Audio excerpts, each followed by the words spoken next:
Let me tell you, babe. Now listen. Hey, that's a good Hi, Dave from Fouled Up Waterfowlers here. And today's tip is on outfitting your lanyard to keep you covered in almost any hunting circumstance. So I'm going to start with what I like in a lanyard. I like a lanyard that is very functional. So I think we sell the best right here at fouledup.com. It's a 5-ring lanyard made out of 550 paracord in a cobra weave. And the reason I like these rings is it allows me to have all my calls on quick attach drops. I keep all the calls in my bag on a drop, and I can change them out in the field. I like it kind of stiff, and I like it fairly small, so when I'm in my layout blind, I can twirl it on my neck. It doesn't get caught up. I keep my drops pretty short so my calls don't get mixed up. So I can grab a call without having to unwind it from another call before I use it. So if you haven't seen it, check it out, fouledup.com. First things I do to outfit my lanyard aren't calls. First one I want to share with you is this. This is a product called the Finisher. And what you do with it is when you shoot a bird, you don't kill it. Instead of wringing its neck and having its head pop off or trying to crush the skull or stomp on it, you take this tool right where the skull meets the back of the neck. You just insert it, twist it, pull it out. Bird's humanely dispatched. Doesn't create a lot of blood, doesn't tear up the bird. You can still use it for mounting. So I'm going to put this on one of my higher rings. The next one I do is I almost always carry a dog whistle. I want to be able to control my dog when he's way out from me. My dogs are all trained with first whistle to set, a double whistle, they look for a direction to take. Several whistles in a row has come to me. So no matter how far away they get, I can still communicate to them. Keep this right on my lanyard so it's quick to get when I need it.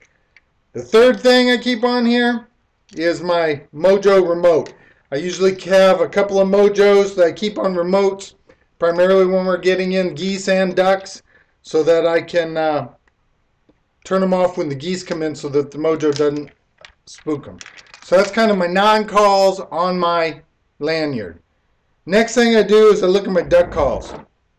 I carry 2 duck calls all the time, sometimes more, at least 2.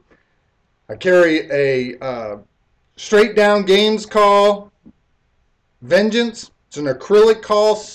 The reason I like acrylic is that it rings out. It's a little different of a sound, but it rings out and gets louder. And that's really important on a windy day when you need to produce some volume. So I always have an acrylic call on my lanyard, and I really like straight down game calls.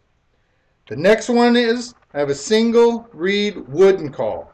Wood's a little bit softer, although this call in particular does ring out pretty loud. This is made by Marsh Militia. I really like it. I shot a lot of birds with it this year. So I'll keep these 2 right in the center.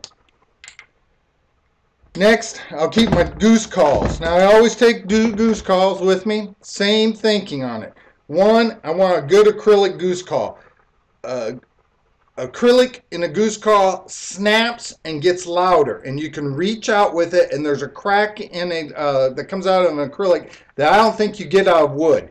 So I always have one on, and again I'm using a straight down game calls goose, or straight down games calls Mortal Sin goose call, and I really like it. Next, I'll carry a wooden call, goose call. Now, this is one that we make, Fouled Up Goose. I sell it off my site. Now, when I like wood because it's a mellower sound, and although you need a call that'll get out and get the goose's attention and bring him in, what kills goose is clucks and moans when they get in close. And you know, you can go on our site and look at the calling routines and see some guys that can play a goose call better than a trumpet. Okay, it sounds great. They can do everything with it, and that's very impressive. And I don't think it hurts you in the field. But to kill geese, you just need to be able to cluck and moan at them when they're coming in, and I'll finish geese. Now, a couple of other calls I also like to get on there is a single reed, acrylic, real calls, And it'll also get out there and ring. It sounds a little different, but it does have a good low end. I can get into it and bring them down low. I really like this call. I take it out with me. And one of my newer calls is a Mr. O double reed. This is a custom cut barrel with an echo insert. And, it's not an expensive call. This call costs you, I don't know, 30, 50 bucks, somewhere in there. Same thing with Marsh malicious calls. You can run around 50 bucks for one. They sound great. They're good quality and they're good value. Now, another call that I always have in my bag, even if I don't have it on my lanyard all the time, is duck whistles. Now, pintail, widgeon, teal, primarily I'm whistling at them. Drake mallards, I'll whistle a little bit when I want to break it up and give them a little something different. It's a great way to pull in those ducks. A lot of people don't do it. Wood ducks, I was always told wood ducks, you couldn't call them. Well, if you got a good wood duck call and you're whistling at them, you can get them to turn and come into decoys just fine. Pintail really respond well to me with this, and this year we shot a few widgeon doing it. So I got two that I use. First one I'll show you is this lock and loaded. It's a call that I'm selling on my site right now regularly, 30 bucks. We got it on for 23 right now. It's a little bigger, has the holes in it so you can change pitch and tone. It has a pretty wide range. The other one that I use a lot of is a Real Calls wood duck call. It's an acrylic wood duck call, and I use it a lot. Keep it on, it's light, it's little, and keep it on my lanyard. Doesn't get in the way at all. And I use that to blow at those wood ducks. So if I know if I'm going to be on a creek, I'll have it on my lanyard.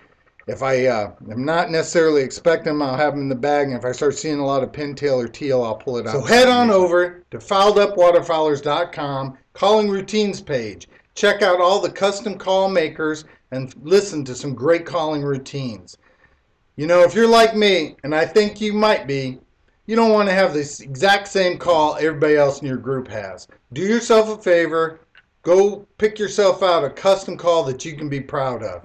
And until I see you in the field, be safe, be good, and be lucky.